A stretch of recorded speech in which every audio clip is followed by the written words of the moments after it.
All right, it is time for Red Rain episode 162 on a Victory Tuesday. Let's welcome in your host, Walter Mitchell. Thank you, Kyle Little Rock Ledbetter, who's sporting his New York Liberty shirt in honor of their stunning overtime win the other night to win the WNBA championship. And the confetti came down pretty heavily on that one. And so, and if there was confetti in State Farm Stadium last night, it would have come down and showered down onto the Red Sea. Um, and drowned out all that you know pewter blue was in the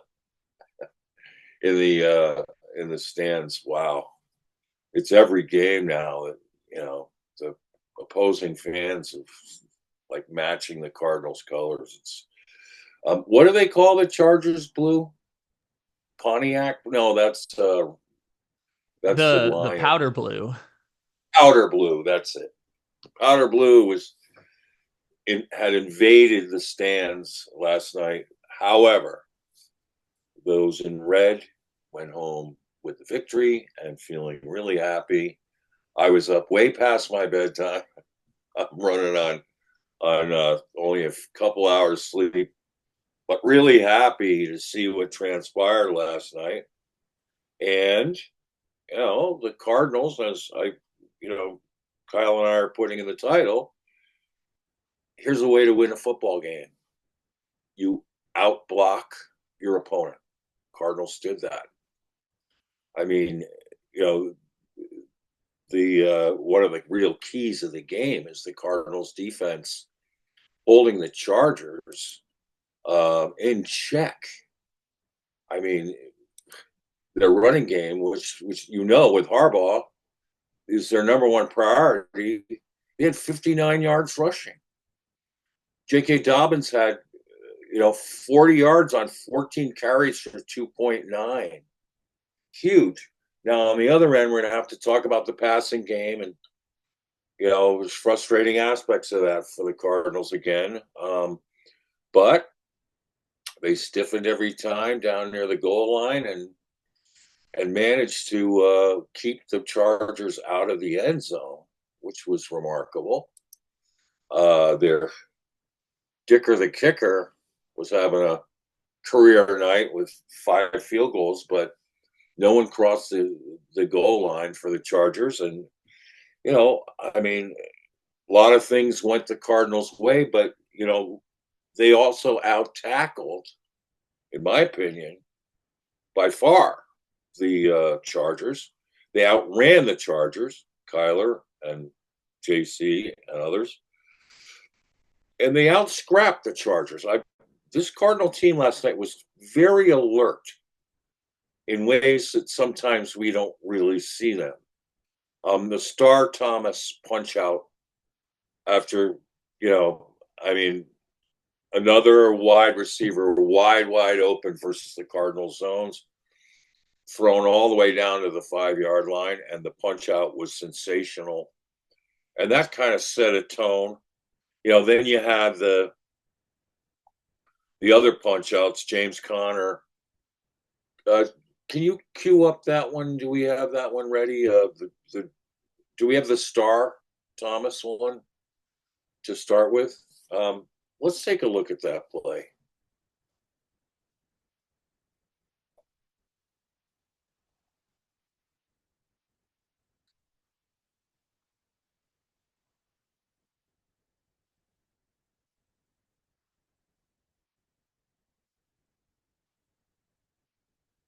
That might be the play of the game. I mean, right there.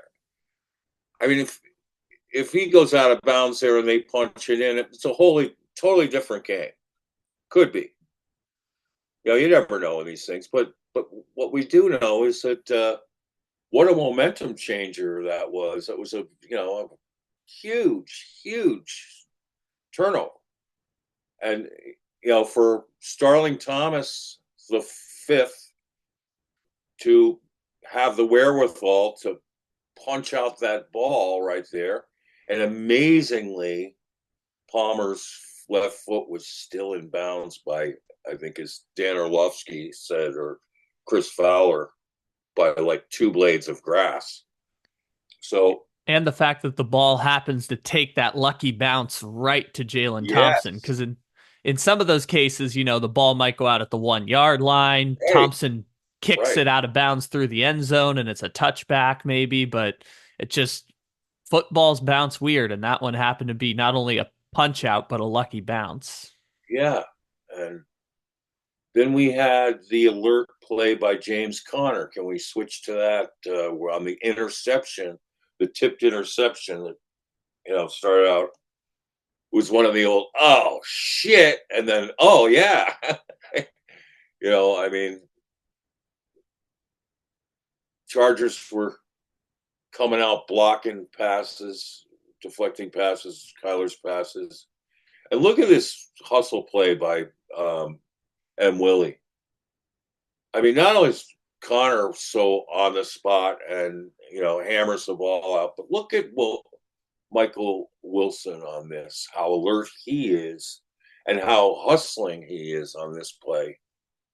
Now that guy's a baller, Michael Wilson, and I want to talk more about him at some point today because I think right now he's the Cardinals' best receiver, and I know everybody wants it to be Marvin Harrison Jr., but there are aspects of Michael Wilson's game that are have developed, and I think we ought to tap into him more.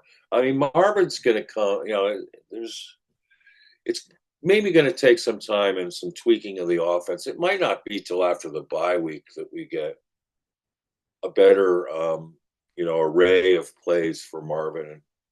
And my advice to Cardinals fans is not to let this be, to be too much of a focus, particularly when the team wins a game of this nature. I mean, I know a lot of people are talking about Marvin Harrison today, but you know what? He's going through some growing pains. The offense needs to do a better job of designing plays for him. The ESPN crew, Dan Orlovsky, pointed that out. So it's a matter of time, and I think a matter of if and not when. But in the interim, I don't think we should make more of it than what it is. He's a rookie who's struggling in an offense that hasn't been passer friendly. So, I mean, there are a lot of things that need to be tweaked and modified to make this work. And I trust that and hope that those, modifications are forthcoming. So we'll see about that. But just the alertness, then you had the ball that was stripped out of James Conner's hand that Trey McBride corralled downfield. Basically was a reset, bringing the team all the way back to the 30-yard line. That was such an alert play by McBride to pick that up, and it didn't cost the Cardinals there. So, but let's give the Cardinals there too. I mean, look at these stats. Talk about out blocking, right? So, the Cardinals. Kyle, will you cue up the box score on ESPN? Because it's easier for me if I just ask you, but I'm looking at it right now. The Cardinals had 181 yards rushing. I mean, Connor broke 100 with 19 carries, 5.3. And then Murray had, of course, the scintillating run. I mean, the Cardinals outrun the Chargers. And that's, something that's going to stick in Jim Harbaugh's craw for sure. And Kyler, six carries for 64 yards, 10.7, and the scintillating 44-yard bolt up the left sidelines for one of the two Cardinals' timely touchdowns of the evening. Plus, It's beyond that, frustrating. check who on a struggling passing night. Check who the leading receiver is for the Cardinals. That would be Our running back, James Conner. James Conner, right? And that was on that 33-yard short. Uh, what was it? Kind of safety valve pass by by Kyler. Yeah, I think you I mean, would call James it that. Conner. Yeah, I mean, James Conner took that ball, and man, I'd like to know the number of missed tackles he caused last night. He was a pinball wizard. Um, boy, oh boy, he's just would-be tacklers just bouncing off of him. And that's one of the better. The Chargers have came into the game giving up the least amount of points per game, 13.3 in the NFL. Kudos to their defensive coaches and to Jim Harbaugh for getting their defense turned around and playing up to the five pillars that the young coordinator there from Michigan, Harbaugh brought from Michigan, has instilled and they bought into. You could see why they're very stingy. They're very well coached. They're physical up front. The Cardinals handled that. They blocked them really well. And once again, for two games in a row, although under totally different circumstances, because the Cardinals really came to play this week and did not in Green Bay. No sacks surrendered. Kyler did not take a sack. So, Cardinals had 6.2 average on 29 carries against a Jim Harbaugh defense. That's pretty special. I mean, and then so we talked about the out scrapped, just showed it there, how the Cardinals were out scrapping and beating the Chargers to the football.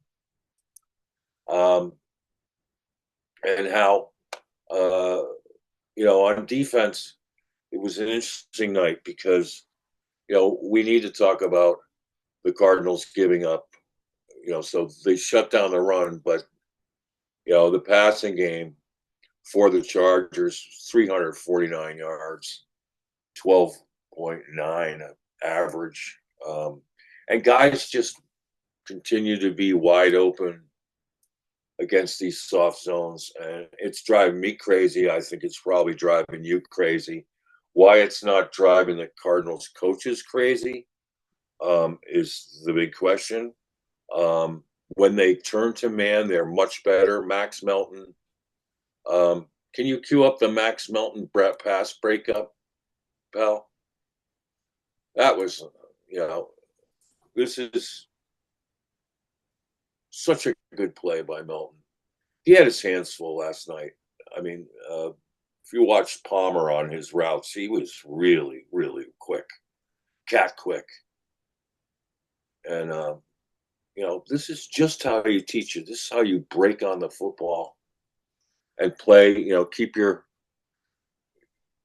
lane to the ball free.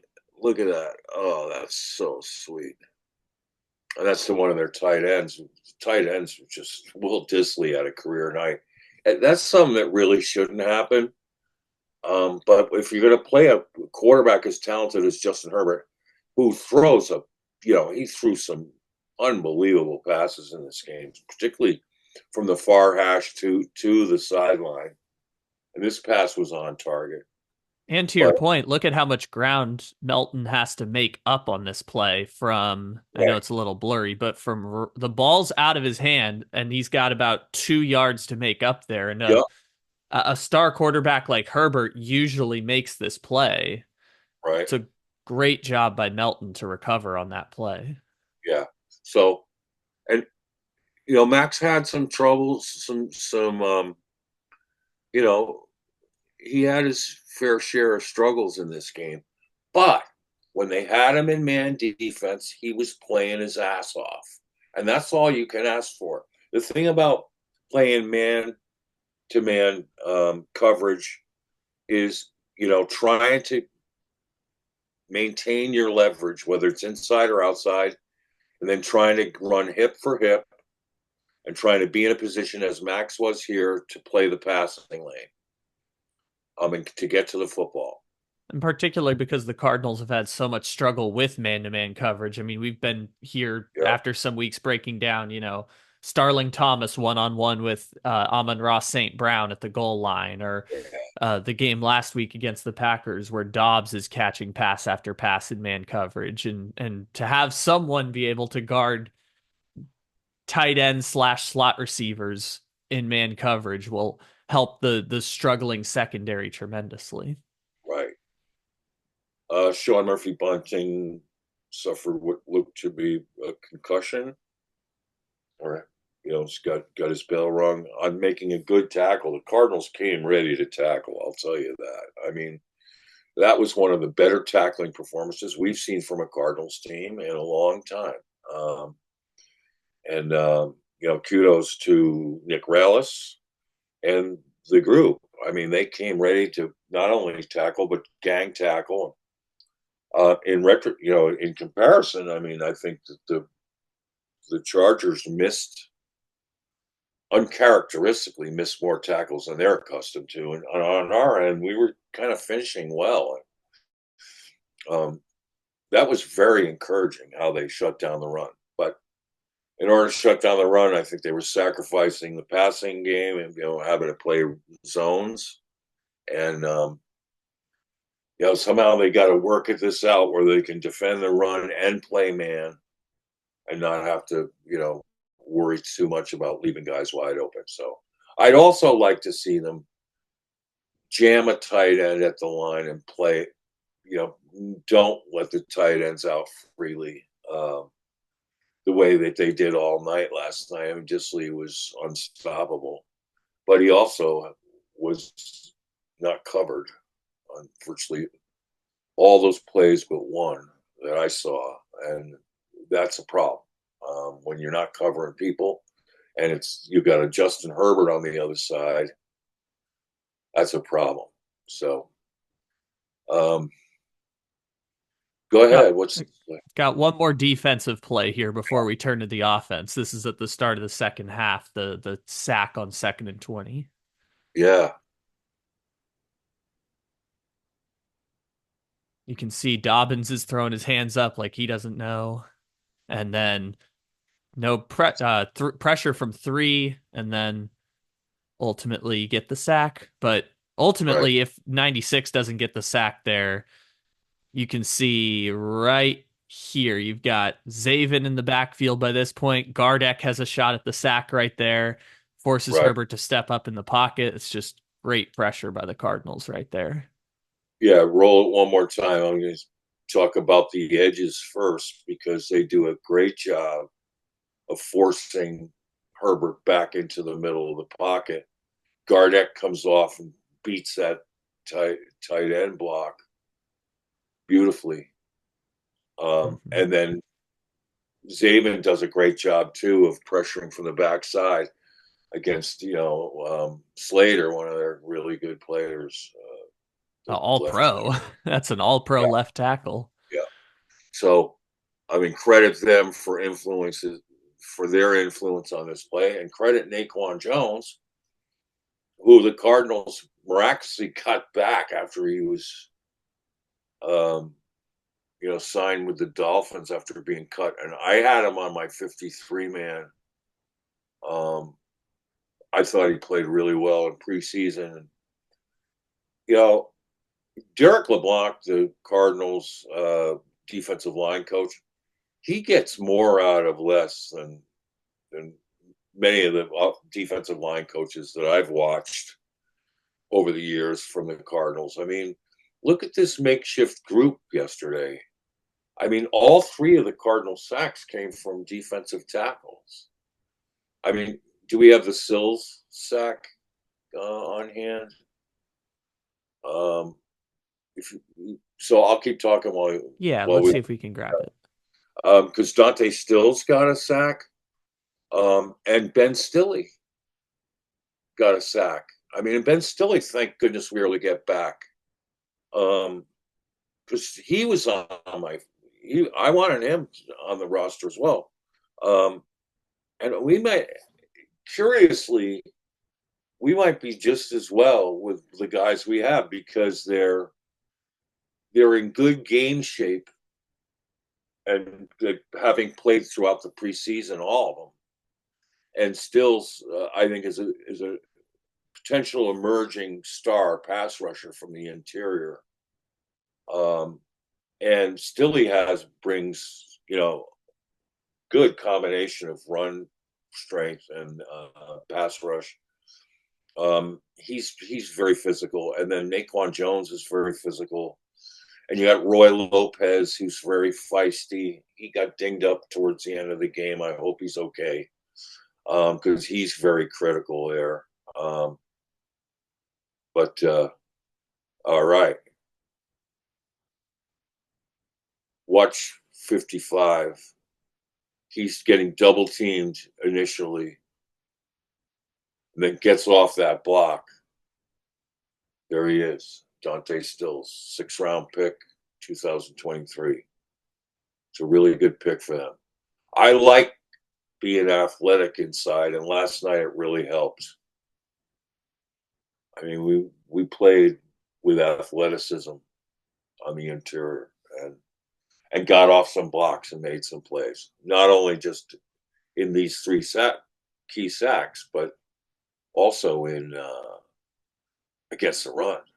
I mean, that was impressive. Which those two things, if you want to know the formula for how a team goes 4 trips to the red zone, 0 points, that is how you do it. Is Yeah, the gang tackling and obviously the punch out by Starling Thomas too. So, you know, right. that's your recipe for forcing field goals, which the Cardinals defense definitely did. And at this stage of the game for the Cardinals defense, where you've taken your lumps, you're still a bottom 8 defense in the league. If you can keep touchdowns to field goals, that's just a great way to have some defensive improvement or just give your offense a chance. Because we've come on here every week and talked about what the defense needs to do differently, or there's talent issues or injuries. But if you can just limit touchdowns to field goals, it's just a small way to give your offense a chance. Agreed, but there's a caveat there because what a lot of these drives are doing is because you're making it easy to pitch and catch on 3rd downs, thus extending the chains.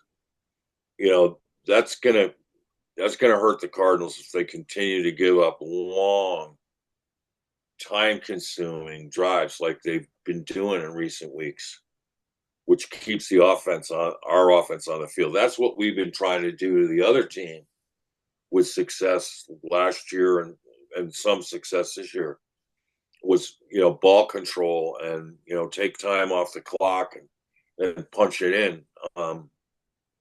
But you have to be concerned about the amount of time it's taking.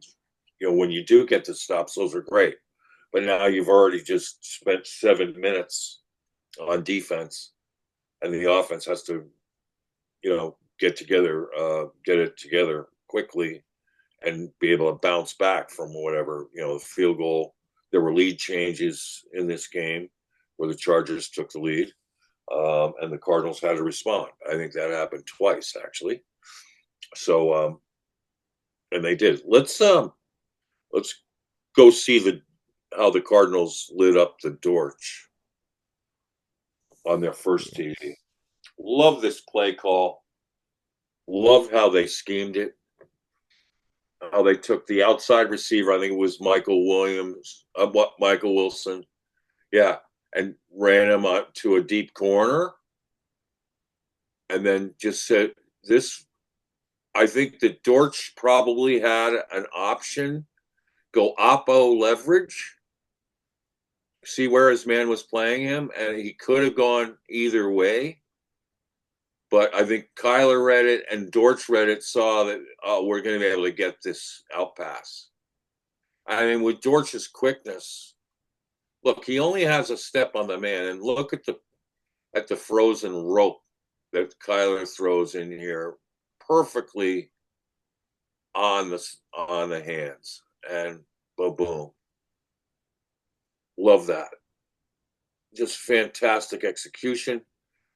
Plays very well thought out. It's like That's what the Rams do with Cup. We've seen it so many times, and the Seahawks do with Lockett. Is if you're just going to play square and give up outside leverage the way that the cornerback here for the Chargers does, you can bet that your guy's quickness is going to win to the out to the pylon. And look at this. Look at Especially the because you've got safety in no man's land right here. You've got right, linebacker is spying James Conner as he right, leaks out. He's kind of caught in no man's lane here, but he can take away McBride right there. So you've right. got one on one. And like you said, Wilson goes to the corner, brings his defender with him. Now let me Nice. point out this for fans. Even though Marvin Harrison was not the target on this play, he impacted the play a lot because look at where the safety point to the left, the top of the screen. Safe, yes, that's the reason why he's not over on this side, is he? He's on Marvin's side. And the Cardinals are well aware of that, and it's great to have that because then you can pick on this other side. And they're also, I think, putting their best cornerback on Marvin. Uh, so they're giving up their quarterback and their safety and hoping they can defend the rest of the Cardinals with the others. Yeah, I can't see the numbers, but I believe that's Asante Samuel Jr. on Right. Marvin.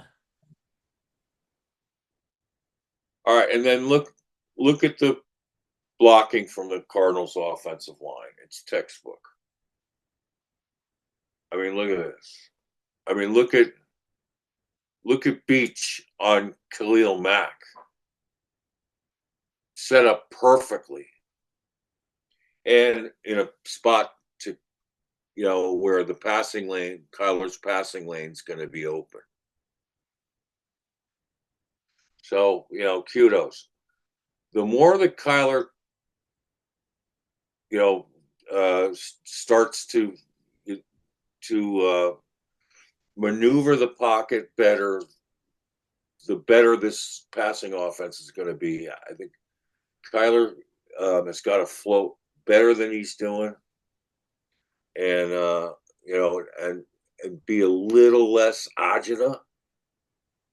Um, in the he's got to be a little cooler and be able to trust his legs like he was able to do at times last night. So because that's part of the problem as to why he's getting balls batted is he's throwing off his back foot from a singular spot and sacrificing some of the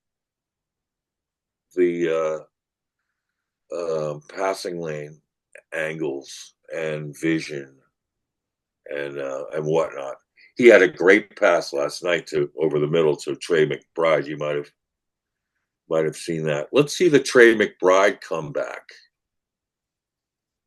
Wow, that was a textbook route by McBride. McBride's such a baller. He is just a joy to watch. He had 5 catches, I think, for like what was it? McBride, 51 yards, 10.2. 5 catches on 7 targets. You got to love that. Here we go. Let's get this queued up.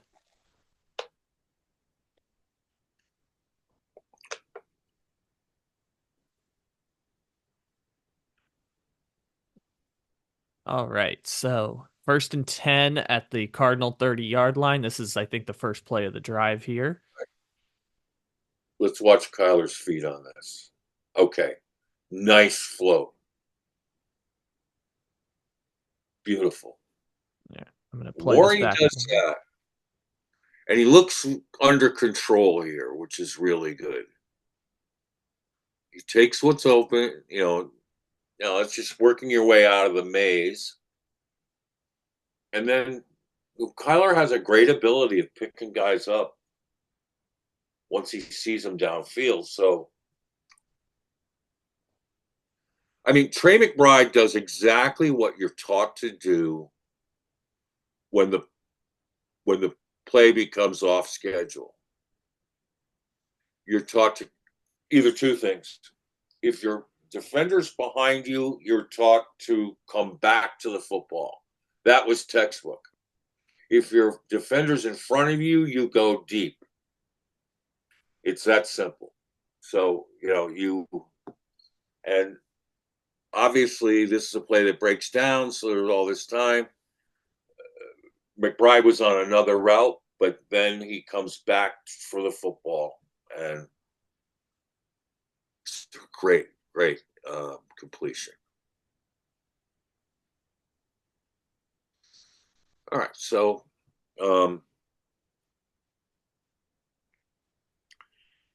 about so two plays at the end of the game were critical, and let's talk about them right now. The first one was the non-pass interference call on Max Melton when the ball was, sort of airmailed by Herbert. I felt that like Melton played that play pretty well.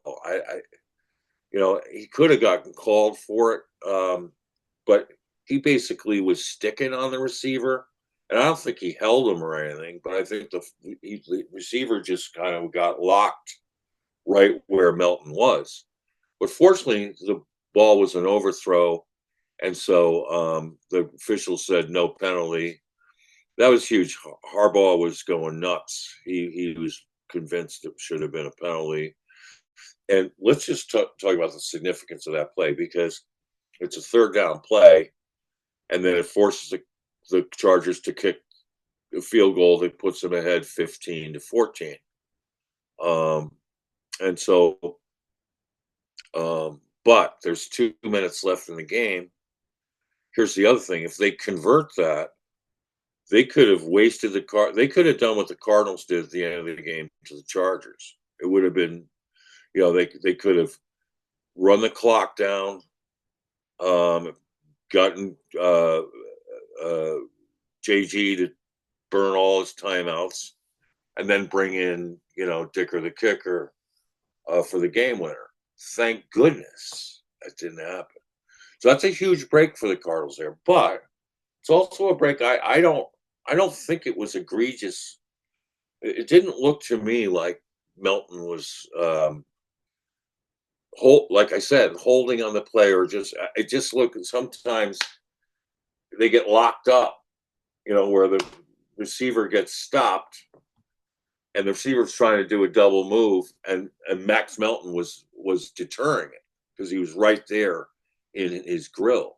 So maybe if the ball's thrown shorter, that's called, and the Cardinals would have to suffer perhaps a very grueling defeat.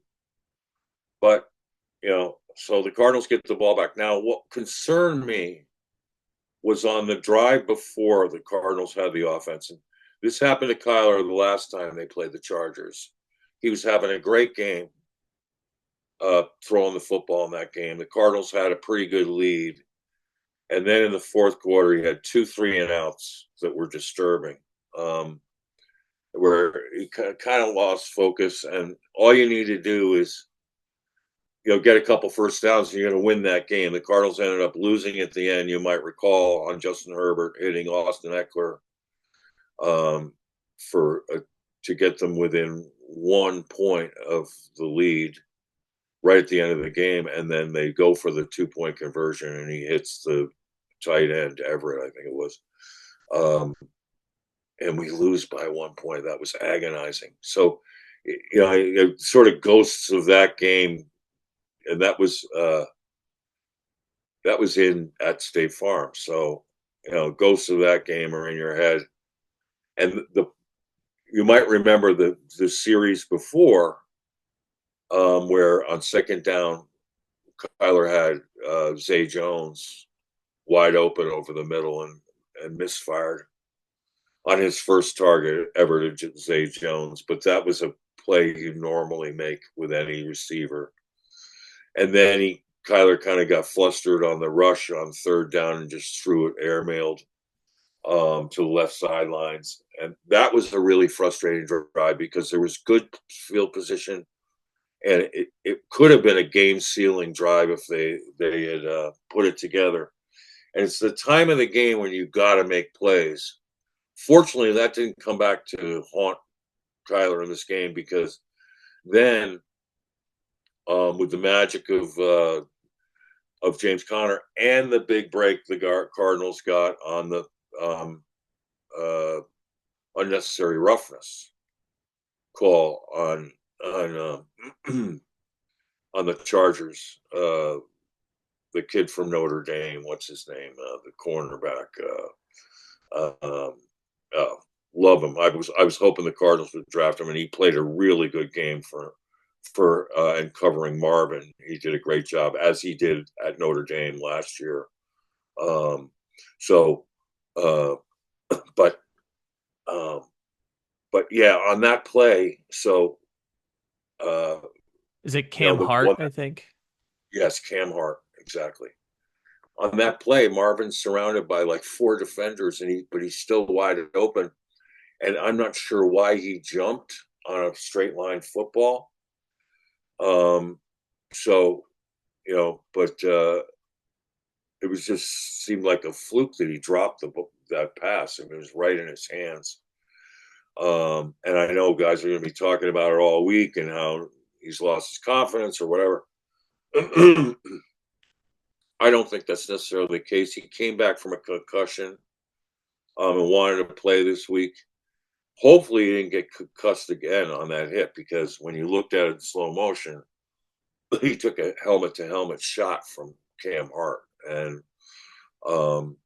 it didn't look like he was as dazed as he was last week. And maybe he wasn't dazed much at all.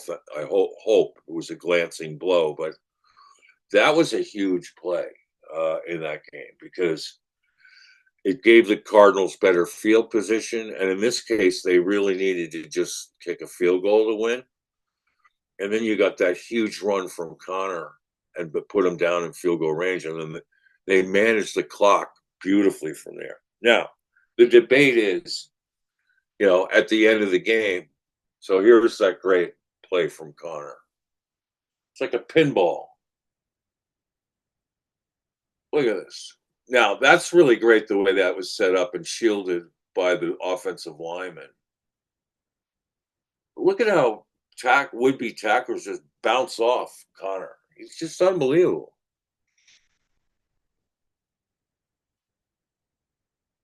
One tackle. 2 tackles.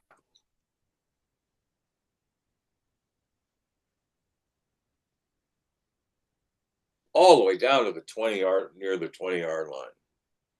So already we're cooking. Yeah, baby. That's Fro.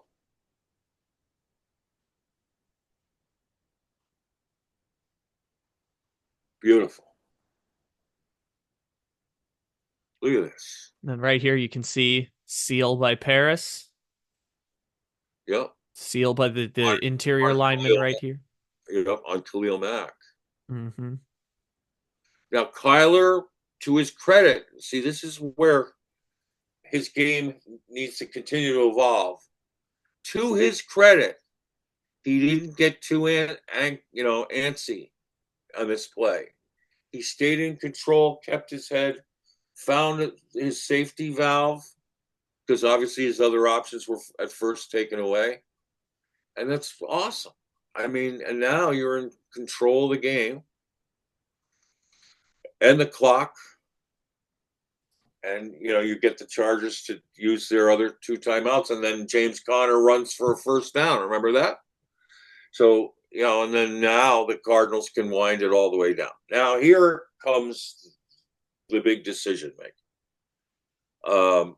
The decision of the game. I mean, you're in a position from first and goal at the 7-yard line. Do you want to try to run it in and win with a touchdown? But you run the risk of leaving still, minute and a half or minute and 20 for the Chargers, albeit, with limited timeouts? Or do you want to play it the way the Cardinals did and take it down to the clock, take it down to 2 seconds on the clock and send in the field goal unit? I don't know about you, but I've seen so many missed Cardinals field goals at the end of games in my career. I was just like, now it's near midnight where I am, and I know now this is going to keep me up another 2 hours because my adrenaline is like going crazy. And I'm just saying to Chad Ryland, who was kicking 5 minutes from here last year at Gillette Stadium, and I was just saying, just smooth, keep it smooth, and don't line drive it. And boy, oh boy, that kick was pure. The whole thing was pure. The snap was right on the money. Gilligan's, watch this. This is textbook. Under pressure. This is huge. That's why I gave the game ball special teams to Ryland, even though Gilligan also was huge in this game because of the pressure of that situation. And Ryland has fit in really well with the team and has taken advantage of this opportunity. Got to give him kudos. But look at this again. Look at where the snap goes. Right into the triangle. Perfect. Right at his head where he can look it in. You got to look it in first. Turn it, spin the laces, get it down. Perfect hold. Perfect kick. Winner. Walk-off win. Oh, man. Oh, I was so relieved and so happy. That just was really, really beautiful. It's poetry. Look at this.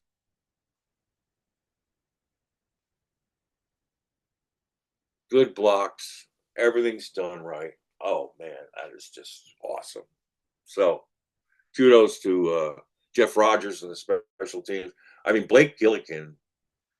I mean, there should have been 2 game balls on special teams because Gillikin deserved one. He had 4 punts, averaged like 45 yards, and all 4 of them were down inside the 20 and right at the 10-yard line practically. And one was down to the 1 where Joey Blunt at the end made that great play. The special teams did their part. It was a team win. But the amazing thing for me about this is, the Cardinals basically out Harbaugh'd Jim Harbaugh. He wants to run the ball. The Cardinals did. He wants to be the better tackling team. Typically, his teams are. Cardinals were. He wants to outrun you. Cardinals outran them. He wants to outscrap you, and the Cardinals outscrapped. So 4 for 4 in those categories. Now, what the Cardinals didn't do was defend the pass as well as they need to, and that's something we got to.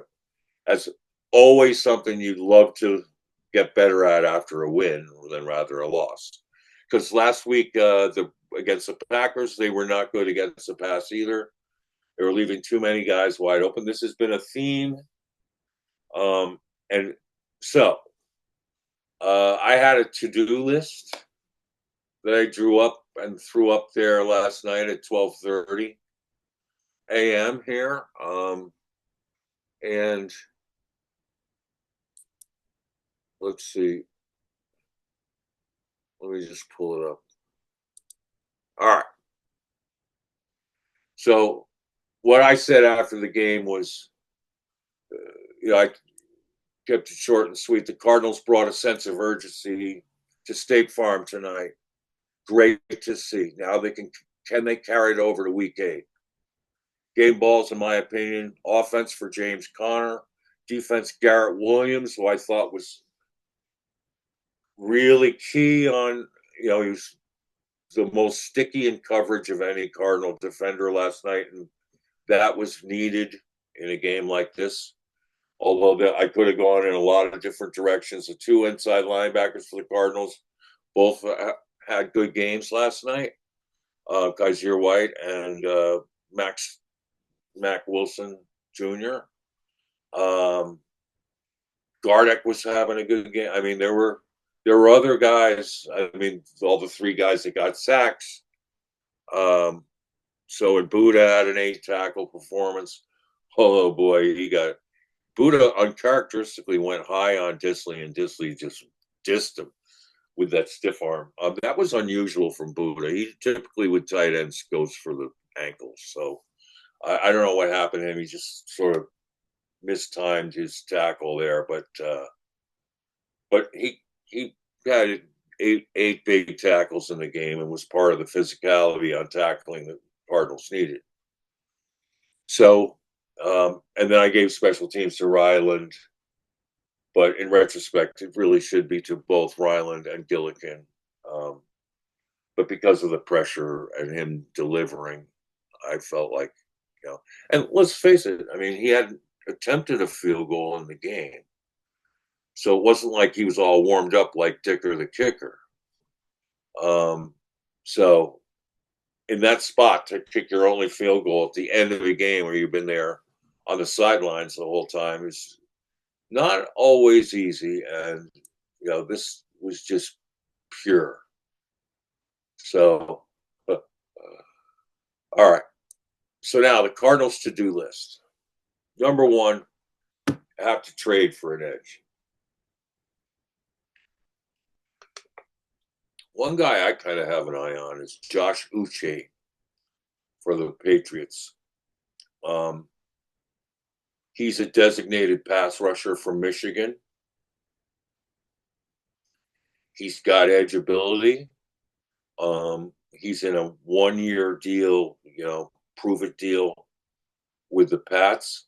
I think if you offered him a 4th rounder for Uche, they'd take it. They're, BJ Ojolari's brother Aziz is on the market. I could see them making a move there. Reddick re-signed with the Jets after hiring Drew Rosenhaus, so that's out. But look around. Look, I mean, I don't know if the Raiders would trade Max Crosby, but you never know. Excuse me. You never know. I mean, we made big trades with the Raiders before. That'd be a huge get for the Cardinals. I mean, he is elite. And apparently he's disgruntled there. And apparently they're looking to start trading as they did with Devontae Adams. So Another who name knows? who's available, you got Jadeveon Clowney with the Panthers too. If you wanted he's on a 2-year contract, I think, so they'd have him for this year and next. Does he have any sacks this year or pressures? That's a good question. I can pull Yeah. up those stats and see. I mean, I've never thought of him as a big sack guy, but man, a tremendous edge defender versus the run. But we have that in Connor. So while you're looking that up, number 2, work motion. We've been talking about this with Brett Coleman. Brett Kavanaugh. Oh my God. Brett Coleman. We've been talking about this for months. I don't know if they'll have to wait till the bye week or whatever. I wouldn't think they need to. You got to start running some stacks, some rubs, post corner, poco combos, post corners into the passing game. They've really got to do better than they're doing, a lot better. And it's just coordinating this whole thing and devising easier ways to get these receivers open. I was thinking after Dortch dropped that first pass, I was like, he only gets his couple of throws a game or whatever. And man, we're wasting a valuable opportunity with him, I believe. But he also hasn't, risen to the occasion until last night. I mean, when he bounced back with that, touchdown catch. So that was great to see, and I think he's a guy you can really count on. But I get like 3 or 4 plays for each of those receivers that you can spring open when you need them. And now you got Zay Jones in there too. You could devise couple plays for him as well. So getting this passing game, uh, these numbers are just so pedestrian. I mean, what was it? 145 yards passing last night. And you know, it just at times it just was just not in sync, and it was disappointing. So, and then did we get any numbers on Jadeveon Clowney? He's got one sack. Yeah, yeah. At his price tag, I think you need someone with real bona fide edge production. So, um, But yeah, to your point, Kyler 145 passing yards.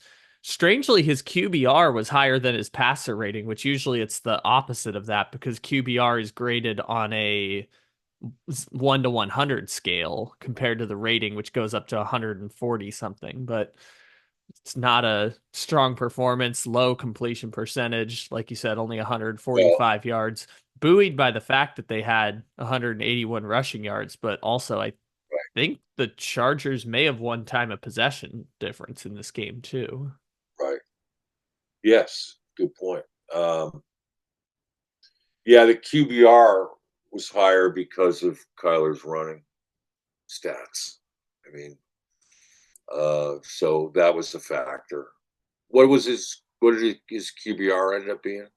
It says right here was 78.5. Wow, that's surprising. I wouldn't have thought it would be that high. A 44-yard rushing touchdown will definitely do Yeah, some of that, but yeah, that's part of it. Um, also there's yeah, a chance because QBR takes into account the plays or something. There may have been fewer interceptable passes. Maybe they determined the one right, that he had wasn't, was right. more the defense than him. There QBR has different ways. I'm just pointing out it's unusual to have a QBR higher than a passer rating, but Kyler Yes, did have it. especially with these are not Kyler-esque numbers at all. 14 to 26, 145, 5.6 average. That's so low.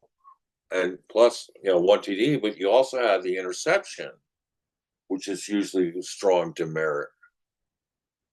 I mean, for Kyler to have a higher QBR than Herbert, I don't get it. I mean, Herbert put up 349 yards, and his sacks worked against him, but it shouldn't be that much. And look at the difference in rating. He had 97 and Kyler had 67. So it's confusing at times. But what we know with the Cardinals is the passing game has not been prolific, and some pressure's mounting now.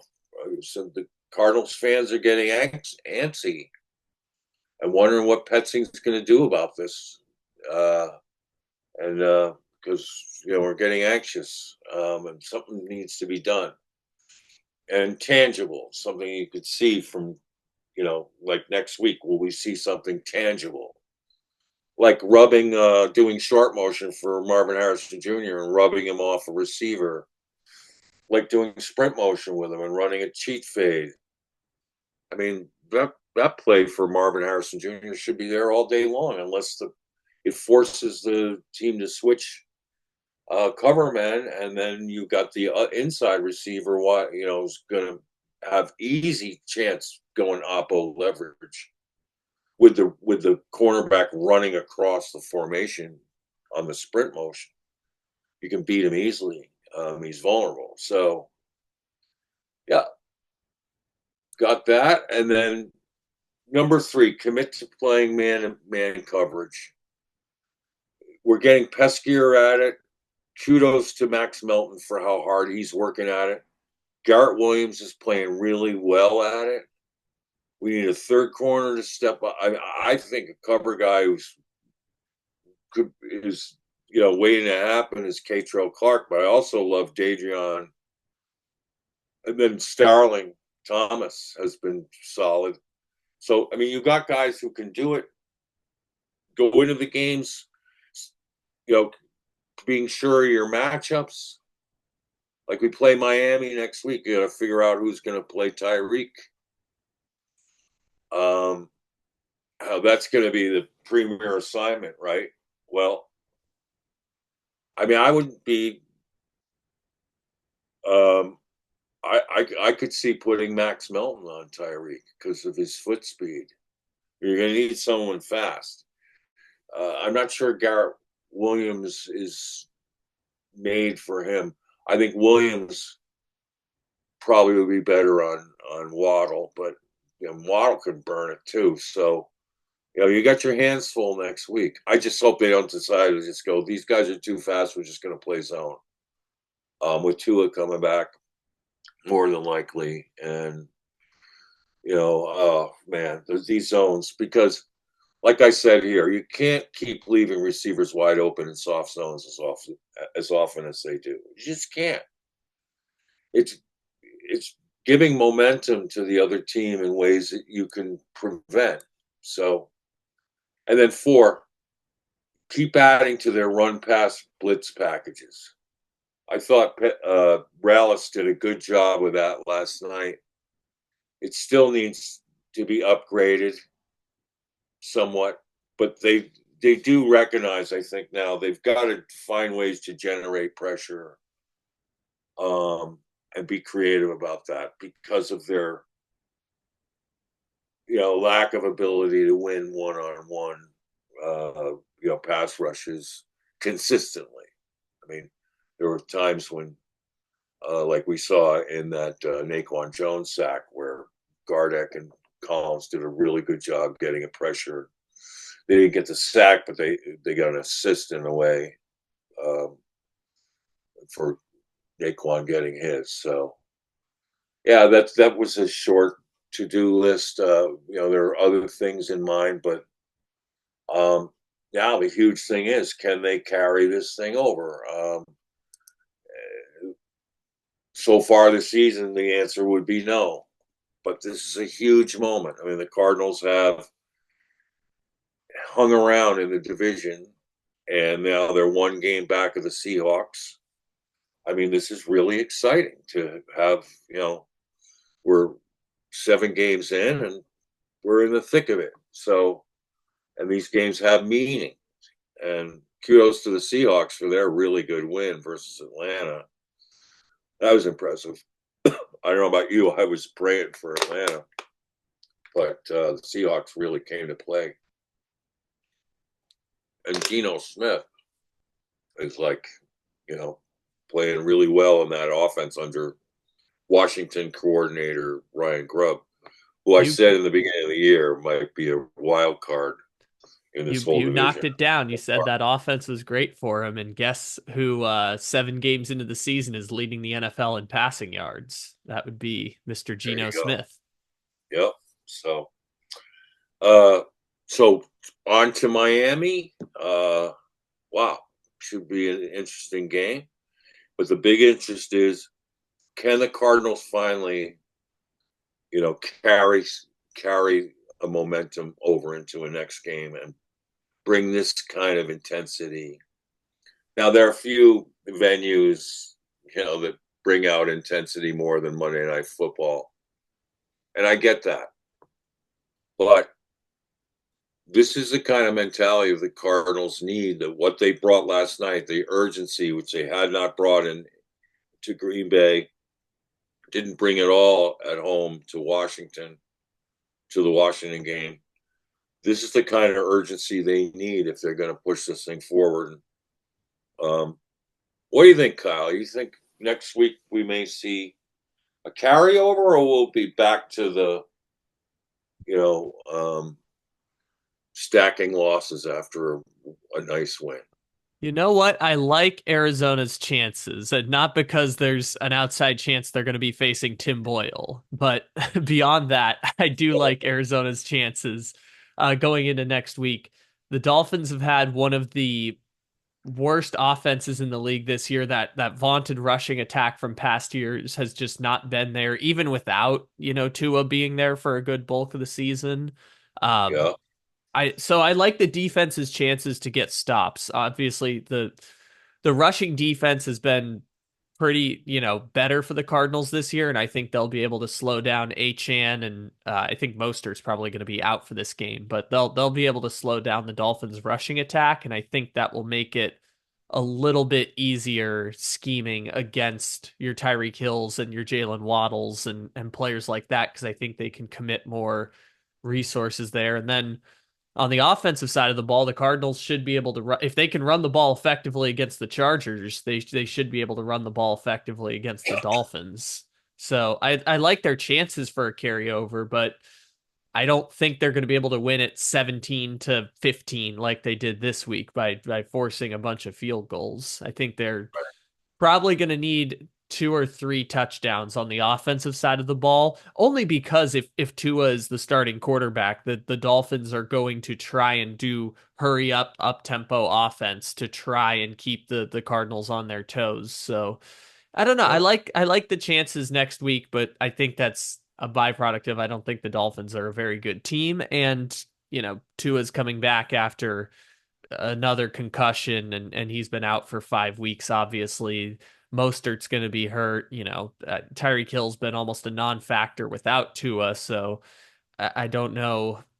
I don't know if Tua coming back instantly changes that for Tyreek Hill, but he's been pretty much a non-factor against not great defenses. I think he only had one catch in the Colts game this last week. So we'll see what happens. But if there's any chance of a carryover compared to the other two wins, obviously they went into Detroit after the Rams win trying to carry over. They went to the Packers after a win trying to carry over. So if there's ever a chance to get a win, this is the week to do it, carrying over from week to week. Because the Dolphins, even if Tua's coming back, the Dolphins are certainly a beatable football team. And as it stands right now, one of the worst offenses in the league, which obviously a big part of that is they've had a revolving right. door of quarterbacks. But if you Well, watch them play, the rushing attack isn't there like it used to. They're not getting as much offensive line pressure. I like the Cardinals' chances. I like the Cardinals' chances next week.